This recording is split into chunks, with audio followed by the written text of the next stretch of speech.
Hello students, welcome back to the YouTube channel Skill Yards. आज हम cover करेंगे structured query language का chapter जो हमारा लास्ट वीडियो में आधा अधूरा रह गया था, जिसके बाकी टॉपिक्स जो बचे हैं data manipulation, updation and deletion और भी बाकी सारे टॉपिक्स हम इस वीडियो में कवर करेंगे। तो चलिए स्टार्ट करते हैं स्ट्रक्चर्ड क्वेरी लैंग्वेज के साथ। स्टूडेंट स्टार्ट करते हैं चैप्टर 9 के साथ। कल जो हमने देखा था वही देखा था कि स्ट्रक्चर्ड क्वेरी लैंग्वेज होता क्या है, एसक्यूएल को इंस्टॉल कैसे करते हैं। आफ्टर दैट डेटा टाइप्स हमारे पास क्या होता है, किस टाइप का डेटा होता है जो हम एट्रीब्यूट्स में पुट ऑन करते हैं। कॉन्स्ट्रेंट्स मींस रेस्ट्रिक्शंस कौन कौन सी होती हैं जो हम एट्रीब्यूट्स में पुट ऑन करते हैं। डेटा को डिफाइन कैसे करते हैं एसक्यूएल में, जब डेटा की डेफिनेशन हम लिखते हैं, डेटा को डिफाइन करते हैं, उसके स्कीमा को, उसके स्ट्रक्चर को, तो उस चीज़ के लिए हम क्या क्या स्टेटमेंट्स यूज करते हैं वो हमने देखी थी। हमारे पास जो स्टेटमेंट्स थी वो थी क्रिएट डेटाबेस, क्रिएट टेबल, कुछ ऑल्टर स्टेटमेंट्स हमने भी देखी थी कि डेटा के स्कीमा को ऑल्टर करने के लिए हम कौन से स्टेटमेंट्स देखते हैं। डिस्क्राइब टेबल में हमारे पास क्या होता है, टेबल का पूरा स्ट्रक्चर हमें टेबुलर फॉर्म में डिस्क्राइब हो जाता है। आफ्टर दैट ड्रॉप स्टेटमेंट हम क्यों यूज करते हैं, किसी पर्टिकुलर टेबल को, डेटा को या फिर डेटाबेस को डिलीट करने के लिए। डेटा मैनिपुलेशन मींस डेटा को डेटा में चेंजेस करने के लिए डेटाबेस में जो हम स्टेटमेंट्स यूज करते हैं वो होते हैं हमारे पास insertion, updation and deletion. Insertion कल हमने देख ही लिया था। फिर हमने कुछ क्वेरीज देखी थी डेटाबेस में जिसकी हेल्प से हम कुछ फंक्शंस परफॉर्म कर सकते हैं डेटाबेस पे, जैसे हम किसी सिलेक्टेड कॉलम्स को कैसे रिट्रीव करेंगे, कॉलम्स को रीनेम कैसे करेंगे, डिस्टिंक्ट क्लॉज हम कहाँ यूज करेंगे जो कि हमें रिडंडेंसी से बचाता है, वेयर क्लॉज हमें किस कंडीशंस के साथ कैसे कहाँ यूज करना है, मेंबरशिप ऑपरेटर जब एक पर्टिकुलर सेट में हमें वैल्यूज फाइंड करनी है तब यूज करते हैं। After that set of data को ऑर्डर फॉर्मेट में पुट ऑन करने के लिए ऑर्डर बाय क्लॉज देखते हैं। नल वैल्यूज को कैसे हैंडल करते हैं, नल वैल्यूज अनडिफाइंड वैल्यूज होती है हमारे पास। सबस्ट्रिंग पैटर्न को कैसे मैच करते हैं, किसी पर्टिकुलर पैटर्न में से सबस्ट्रिंग कैसे फाइंड आउट करेंगे। फिर उसके बाद आता है हमारे पास data updation and deletion. Data updation and deletion में क्या होता है कि डेटा अपडेशन इट मींस हम डेटा को अपडेट कर रहे हैं अपने रेफरेंसेस पे, अपने कन्वीनियंस के अकॉर्डिंग। तो डेटा को अपडेट करने के लिए कौन से स्टेटमेंट्स हम यूज करते हैं, डेटा को अपडेट करने के लिए जो स्टेटमेंट्स हम यूज करते हैं वो होते हैं update table name. Update statement हम यूज करेंगे टेबल नेम के साथ। उसके बाद जो भी हमें अपडेट करना है वो एट्रीब्यूट्स हम सेट कर देंगे कि सेट पर्टिकुलर एट्रीब्यूट की वैल्यू ये सेट कर दो, पर्टिकुलर एट्रीब्यूट की वैल्यू ये सेट कर दो, कंडीशंस के साथ। जिस कंडीशन में हमें वो वैल्यू सेट करनी है, चेंज करनी है, वो कंडीशन हम वेयर स्टेटमेंट के साथ पुट ऑन कर देंगे। यहाँ पे हमारे पास एग्जाम्पल है, स्टूडेंट टेबल है जिसमें जो रोल नंबर 3 है उसकी गार्जियन आईडी नल है। Coincidentally student roll number 3 and student roll number 5 के गार्जियन सेम है बिकॉज दे आर सिबलिंग्स। अब उन दोनों के गार्जियन सेम है तो उनकी गार्जियन आईडी भी सेम होगी, क्योंकि पर्टिकुलर गार्जियन की एक ही पर्टिकुलर गार्जियन आईडी है, because guardian ID is working as a primary key in the guardian table, इसलिए उसकी एक सिंगल वैल्यू होगी, क्योंकि प्राइमरी की always possess one and only single value. After that जब हमें सेट करनी है स्टूडेंट रोल नंबर 3 की गार्जियन आईडी जो कि स्टूडेंट रोल नंबर 5 की गार्जियन आईडी से सेम है, तो हम वहाँ पे अपडेट कैसे करेंगे। अपडेट टेबल नेम क्या लिखेंगे, स्टूडेंट, क्योंकि हमें स्टूडेंट टेबल में अपडेट करना है। उसके बाद हमारा एट्रीब्यूट क्या है, गार्जियन आईडी। गार्जियन आईडी वाले कॉलम में हमें वो पर्टिकुलर वैल्यू पुट ऑन करनी है, जो गार्जियन आईडी हमें पुट करनी है हम वो पुट कर देंगे। उसके बाद हमारी कंडीशन क्या रहेगी, कंडीशन हमारे पास रहेगी roll number equals to 3। Roll number equals to 3 condition इसलिए रहेगी क्योंकि थर्ड रोल नंबर पे हमें गार्जियन आईडी पुट ऑन करनी, क्योंकि वहां पे नल वैल्यू स्टोर है।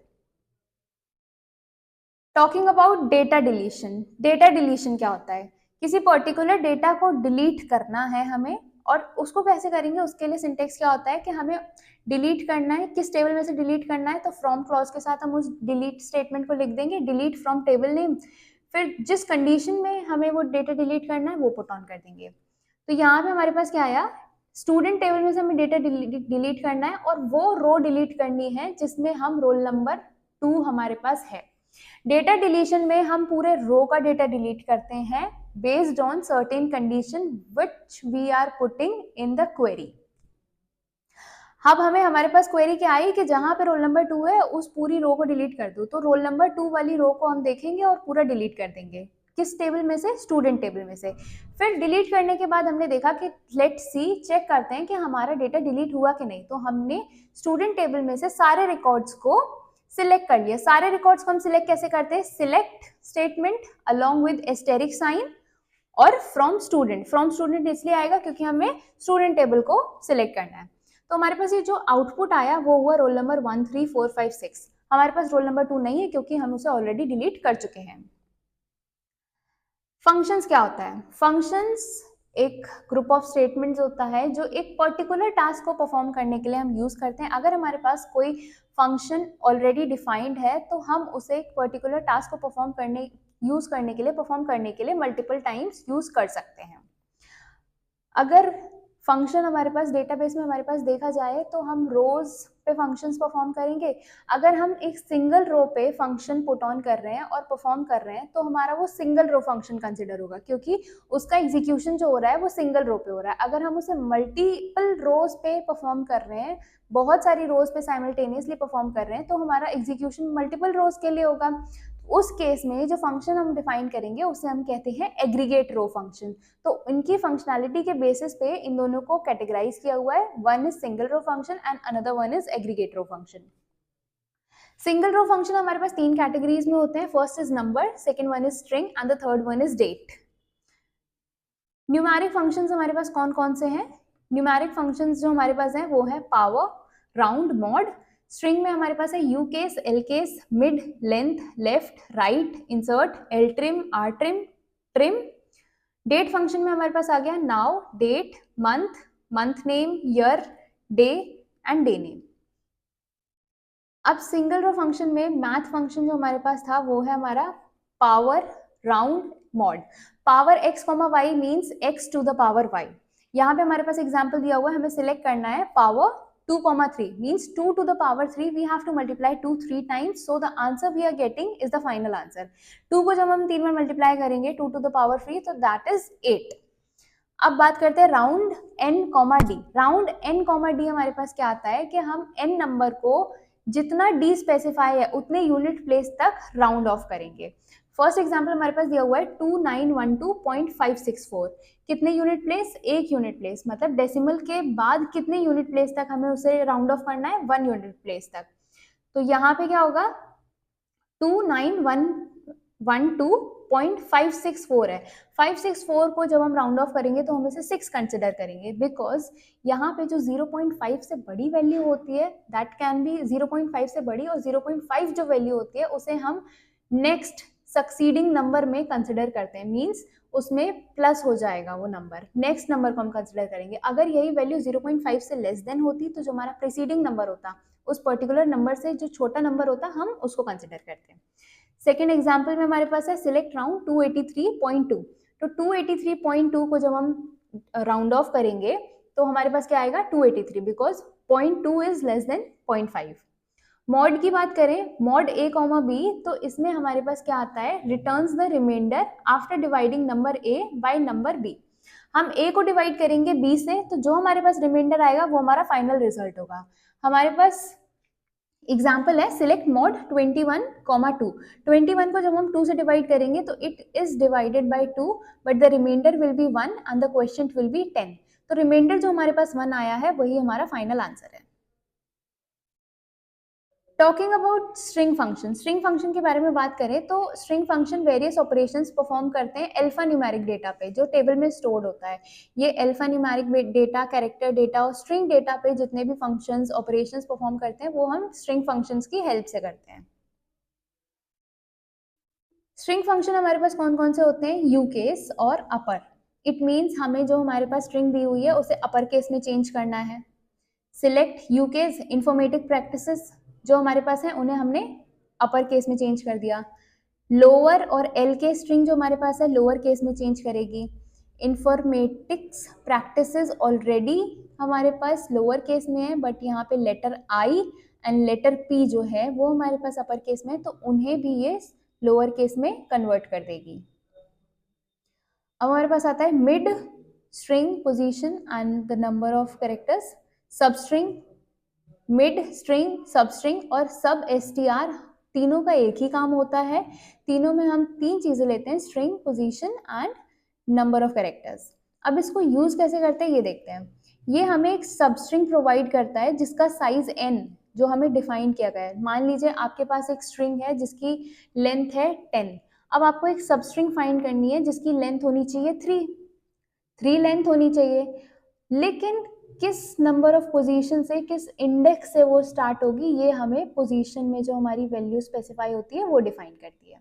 लाइक हमारे पास यहाँ पे यूज किया गया है, एग्जाम्पल है इन्फॉर्मेटिक्स। इन्फॉर्मेटिक्स हमारे पास एग्जाम्पल दिया हुआ है, लेकिन हमें यहाँ पे पोजीशन 3 दी गई है, मतलब इंडेक्स नंबर 3 से हमें वो स्ट्रिंग स्टार्ट करनी है और 4 कैरेक्टर्स, 4 लेटर्स की वो स्ट्रिंग होनी चाहिए। तो हमारे पास 3 कहाँ से स्टार्ट हो रहा है, इट इज 1, N2 हो गया, 3 हमारा F से हो रहा है और 4 लेटर्स मीन्स FORM। तो फाइनल रिजल्ट हमारे पास जो आएगा वो FORM आएगा।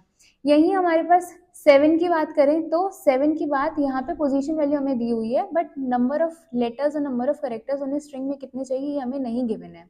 तो इस केस में 7 लेटर हमारे पास क्या होगा, 1 2 3 4 5 6 7। ए के बाद जितने भी, अगर हमें नंबर ऑफ लेटर्स डिफाइन नहीं किए हैं तो पोजीशन वैल्यू से बाद जितने भी लेटर्स हमारे पास हैं हम वो फाइनल रिजल्ट में प्रोवाइड करा देंगे। तो हमारे पास यहाँ पे टोटल 5 लेटर्स बचे हैं, ATICS, ये हमने फाइनल रिजल्ट में प्रोवाइड करा दिया। After that talking about length, string की लेंथ क्या होती है, ये रिप्रेजेंट करेंगे कितने नंबर ऑफ कैरेक्टर्स, कितने नंबर ऑफ लेटर्स उस पर्टिकुलर स्ट्रिंग में है, ये रिप्रेजेंट करता है। लाइक हमारे पास इन्फॉर्मेटिक्स में 11 कैरेक्टर्स हैं, 1 2 3 4 5 6 7 8 9 10 11, तो टोटल 11 कैरेक्टर्स हमें यहाँ पे 11 नंबर उसने एज अ आउटपुट प्रोवाइड कर दिया। Left string comma n number returns n number of characters from left side of the string।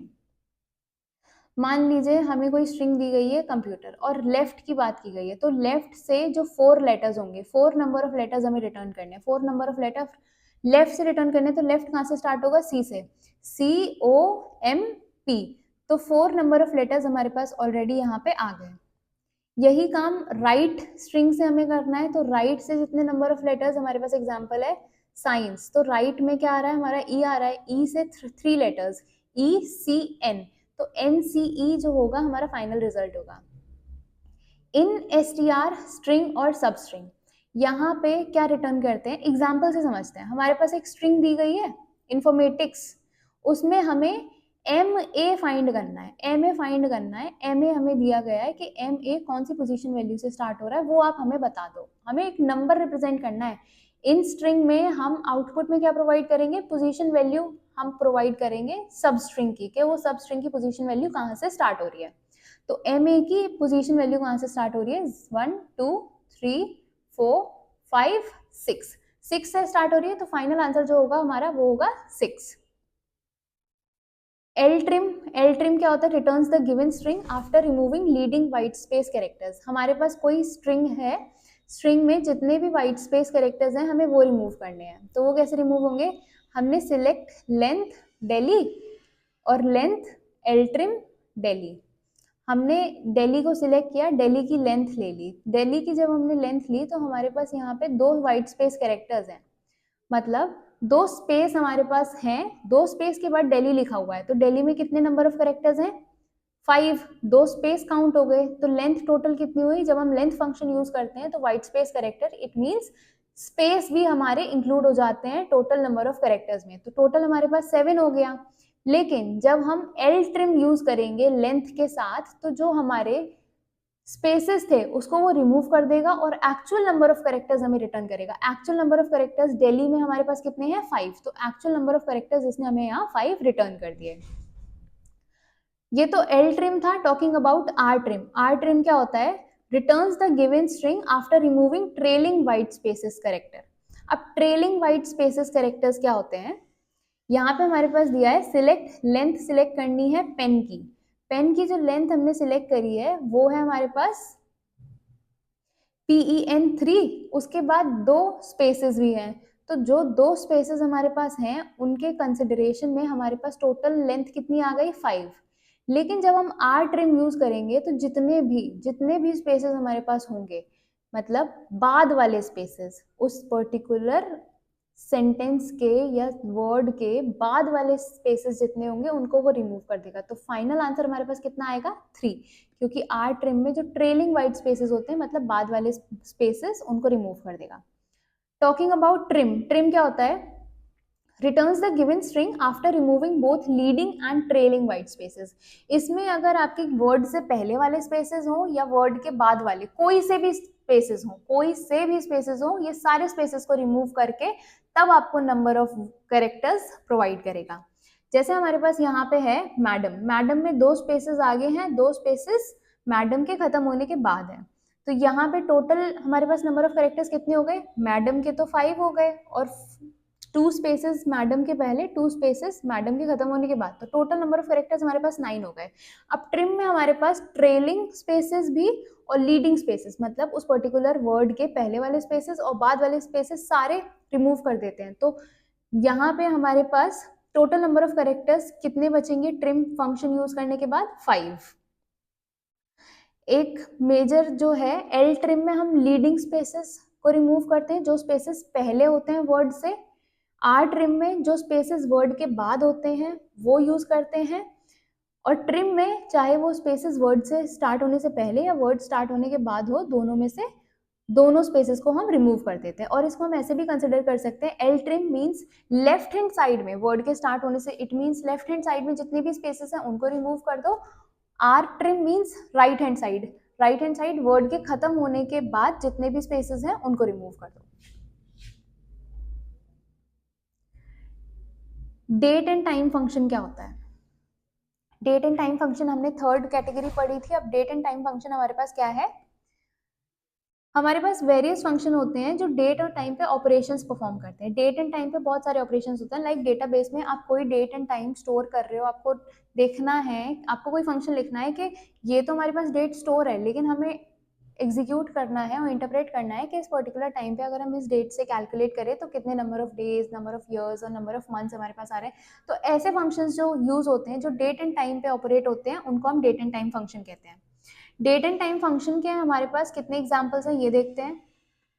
First is now, it returns the current system date and time. ये हमारे पास current system, मतलब current में अगर आपने now function put on किया है किसी डेट और टाइम पे, तो करंट की डेट एंड टाइम बताएगी आपको। यहाँ पे हमने सिलेक्ट किया नाउ, नाउ सिलेक्ट किया तो जो भी हमारे पास डेट है करंट की और टाइम है वो हमारे पास शो हो गया। और मैंने आपको बताया था कि डेटाबेस में डेट स्टोर करने का फॉर्मेट क्या होता है? Year, month and day. So here हमारे पास क्या है? 11th जुलाई 2019। डेट, ये सिर्फ हमें डेट रिटर्न करता है, 11 जुलाई 2019। मंथ, मंथ फंक्शन में हमें वो मंथ, कौन सा मंथ चल रहा है, नाउ। डेट में ही हमें करंट की डेट प्रोवाइड कर रहा है, मंथ में ही करंट का मंथ प्रोवाइड कर रहा है। मंथ नेम की जब हम बात करेंगे तो यहाँ पे जो भी मंथ डेट है हमारी, वो मंथ नेम फंक्शन के साथ हम पुट ऑन कर देंगे, और जो भी हमारा मंथ रहेगा वो हमें प्रोवाइड कर देगा। ईयर में ईयर प्रोवाइड करेगा, डे में डे प्रोवाइड करेगा कि कौन सा डे है, लाइक यहाँ पे 24 मार्च 2003 कंसिडर किया हुआ है, दिया हुआ है। तो डे जब हमने उससे पूछा कि डे क्या है, तो उसने हमें बताया कि it is 24th day, the date on that day is 24। Day name की बात करें तो ये हमें डे नेम भी प्रोवाइड कर देता है, दैट इज थर्सडे है। ये तो देखिए हमने सिंगल रो फंक्शन जो हम किसी पर्टिकुलर सिंगल रो पे परफॉर्म करते हैं। आफ्टर दैट हम देखेंगे एग्रीगेट फंक्शंस। एग्रीगेट फंक्शंस क्या होते हैं? हम फंक्शन एक बार यूज करेंगे, लेकिन सारी मल्टीपल नंबर ऑफ रोज पे हम फंक्शन एक बार यूज करेंगे जिसका एक सिंगल वैल्यू हम प्रोवाइड करेंगे। दोनों फंक्शंस हमें सिंगल वैल्यू ही प्रोवाइड करते हैं, वेदर इट इज 0 और एनी अदर वैल्यू, लेकिन वो सिंगल वैल्यू ही प्रोवाइड करेंगे, चाहे हम एग्रीगेट फंक्शन यूज करें या फिर सिंगल रो फंक्शन यूज करें। एग्रीगेट फंक्शन में हमारे पास क्या क्या एग्जांपल्स हैं? मैक्स, मतलब उस पर्टिकुलर कॉलम में से कौन सी मैक्सिमम वैल्यू हमें फाइंड करनी है, तो हम मैक्स फंक्शन यूज करेंगे। हमने मैक्सिमम प्राइस फाइंड करा इन्वेंट्री टेबल, कोई एक पर्टिकुलर टेबल है जिसका नाम है इन्वेंट्री, उस टेबल में से हमने मैक्सिमम प्राइस फाइंड करा तो हमारे पास ये आउटपुट आया, मिनिमम अगर हमने प्राइस फाइंड करा तो हमारे पास ये आउटपुट आता है, एवरेज एवरेज प्राइस अगर हम फाइंड कर रहे हैं तो वो एवरेज खुद से कैलकुलेट कर लेगा, आपको उसे कोई भी फॉर्मूला या फिर कोई भी फंक्शन बताने की जरूरत नहीं है, आपको बस एवरेज और ब्रैकेट में जिसका एवरेज आपको चाहिए वो पुट ऑन करना है और टेबल का नाम, फ्रॉम दैट टेबल आपको एवरेज प्रोवाइड करेगा। इफ आपको सम चाहिए तो वो सम प्रोवाइड करेगा सारी एंट्रीज का। काउंट, कितनी नंबर ऑफ एंट्रीज उस पर्टिकुलर टेबल में है वो आपको काउंट करके देगा जब आप काउंट फंक्शन यूज करेंगे।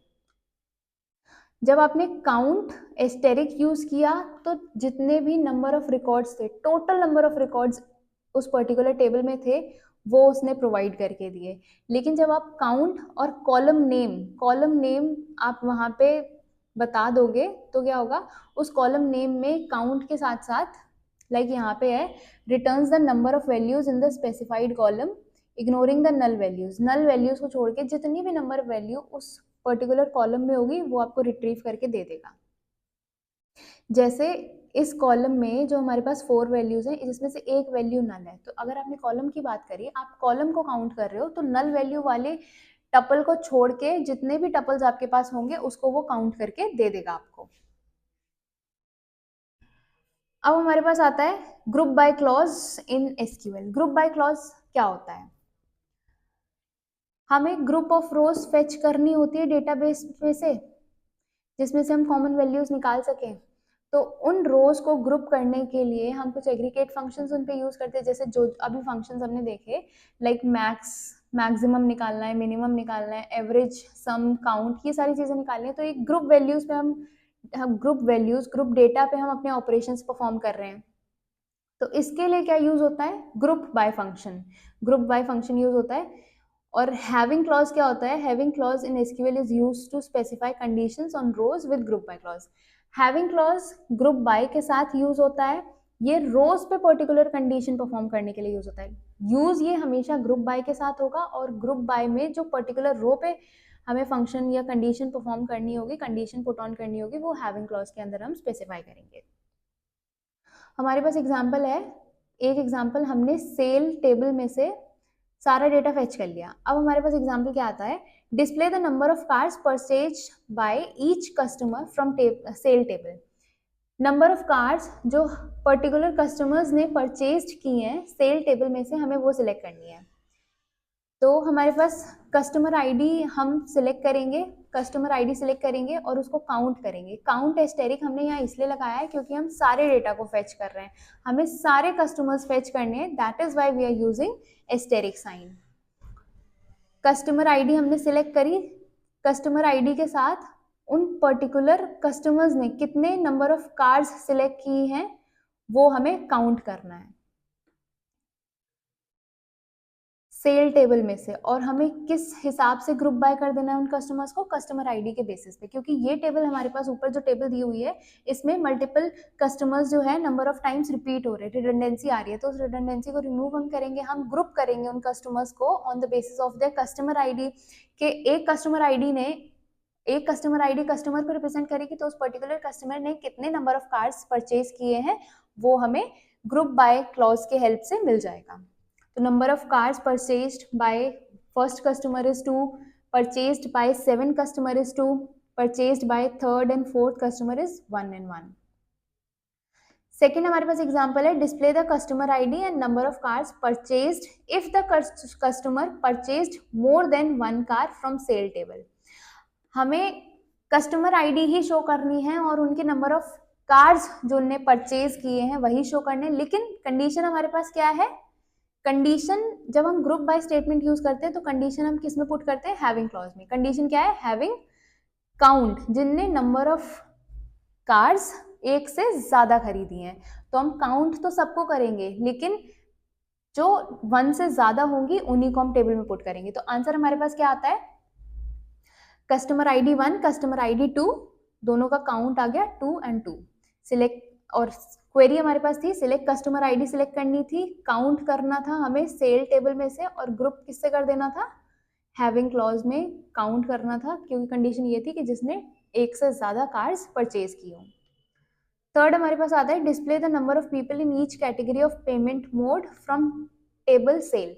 सेल टेबल में हमें नंबर ऑफ कस्टमर्स देखने हैं जिन लाइक पेमेंट मोड की कैटेगरी पे। फर्स्ट कस्टमर ने क्रेडिट कार्ड से पेमेंट किया, सेकंड ने online, cheque, bank finance, credit card and bank finance. तो हमारा जो टेबल बनेगा उसमें हम ग्रुप बाय किसके बेसिस पे करेंगे? पेमेंट मोड के बेसिस पे, क्योंकि उसने हमें each category of payment mode from sale table, category उसने बता दिया कि कैटेगरी पेमेंट मोड के बेसिस पे आप कैटेगराइज करिए। पेमेंट मोड के बेसिस पे हमने कैटेगराइज करा तो हम सिलेक्ट करेंगे पेमेंट मोड को और काउंट करेंगे पेमेंट मोड को, उसके ही वैल्यूज काउंट करेंगे। सेल टेबल में से ग्रुप बाय किसकी हेल्प से करेंगे? Payment mode. ग्रुप बाय करेंगे हम पेमेंट मोड की हेल्प से, और ऑर्डर किसकी बेसिस पे करेंगे? ऑर्डर करेंगे पेमेंट मोड की। अब यहाँ पे ऑर्डर करने का सिनेरियो क्या है? ऑर्डर करने का सिनेरियो ये है कि पेमेंट मोड में जितने भी पेमेंट मोड हैं उनको हमने असेंडिंग ऑर्डर में प्लेस कर दिया, like bank finance, cheque, credit card and online. तो ऑर्डर का सिंपल यूज यहाँ पे सिर्फ इतना था कि पेमेंट मोड को असेंडिंग ऑर्डर में, it means alphabetic ascending order में पुट ऑन करना। फोर्थ एग्जाम्पल है हमारे पास, display the payment mode and number of payments made using that payment mode more than once. मतलब हमें पेमेंट मोड और उसके रिस्पेक्टिव नंबर ऑफ पेमेंट्स कितनी हुई हैं वो हमें शो करनी है। एक से ज्यादा जब हुई है वही शो करनी है। तो बैंक फाइनेंस में हमारे पास 2 पेमेंट्स थी और क्रेडिट कार्ड में 2 पेमेंट्स थी, तो यहाँ पे हमारे पास सब तो ठीक है, क्वेरी ऊपर वाली ही रहेगी, बस हमें यहाँ पे हैविंग क्लॉज ऐड करना है जिसमें हम कंडीशन डाल देंगे जिसका काउंट 1 से ज्यादा है। तो ये तो हमने देखा एक एग्जाम्पल जिसमें हम group by clause, having clause कैसे यूज करते हैं। आफ्टर दैट हमारे पास आता है ज्वाइन ऑन 2 टेबल्स। 2 टेबल्स को ज्वाइन कैसे करते हैं? ज्वाइन ऑपरेशन 2 टेबल्स के टपल्स को, 2 टेबल की रोज को कंबाइन करने के लिए यूज होता है एसक्यूएल में। जब हम ज्वाइन क्लॉज यूज करते हैं तो 2 टेबल के एट्रीब्यूट्स और 2 टेबल के टपल्स आपस में कंबाइन हो जाते हैं। हमारे पास 2 टेबल है, uniform table, cost table. Example है हमारे पास, list the U code uniform table, U name, U colour, size and price of related tuples of table, uniform and cost. इसमें हमें बोला गया है कि uniform code, uniform name, uniform colour, size and price, इन सारी चीजों को आप ज्वाइन कर दो। तो ज्वाइन कैसे करना है? इसने डायरेक्टली हमें नहीं बोला कि ज्वाइन करना है, इसने बोला है कि लिस्ट डाउन कर लो। इट मीन्स हमें सिलेक्ट करना है दोनों टेबल को। तो हम सिलेक्ट कैसे करेंगे? Select from uniform you. Uniform का हमने एक छोटा सबस्ट्रिंग क्रिएट कर लिया यू, अपने एंड से हमने यूनिफॉर्म में से सिलेक्ट किया और कॉस्ट टेबल में से सिलेक्ट किया। लेकिन हमें यहाँ पे कॉमन कंडीशन क्या लेनी है जिसके बेसिस पे हम टेबल को ज्वाइन कर पाए? हमारे पास कॉमन कंडीशन क्या है कि यू कोड, यूनिफॉर्म कोड जो हमारे पास है वो दोनों का सेम होना चाहिए, क्योंकि वो दोनों में सेम वर्क कर रहा है। Where uniform code of uniform table and uniform code of cost table is same. ये तो कंडीशन हमने टेबल्स को ज्वाइन किया वेयर कंडीशन की हेल्प से।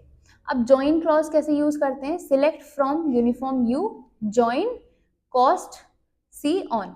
हमने ज्वाइन का वर्ड यहाँ सीधे यहाँ पे पुट किया, ज्वाइन का वर्ड सिंपली हमने पुट किया। ऑन, ऑन हमने इसलिए लगाया कि हम बता रहे हैं कि कौन सी कंडीशन के बेसिस पे हमें ज्वाइन करना है, जहां पे यूनिफॉर्म कोड यूनिफॉर्म टेबल का और यूनिफॉर्म कोड कॉस्ट टेबल का सेम हो।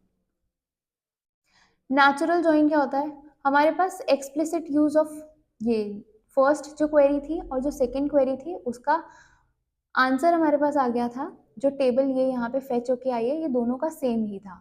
लेकिन यहाँ पे एक चीज हमारे पास इररेलेवेंट जो हमें लग रही थी कि यूनिफॉर्म कोड इस टेबल में 2 बार है। ये तो था एक्सप्लिसिट यूज, लेकिन अगर हम ज्वाइन के अलावा एक और हमारे पास नेचुरल ज्वाइन करके चीज है जिसको हम यूज करेंगे, तो हम यहाँ पे यूनिफॉर्म कोड जो 2 बार हमारे पास एग्जिस्ट कर रहा है टेबल में उसको रिमूव कर सकते हैं और उसको हम एक ही बार यूज कर सकते हैं।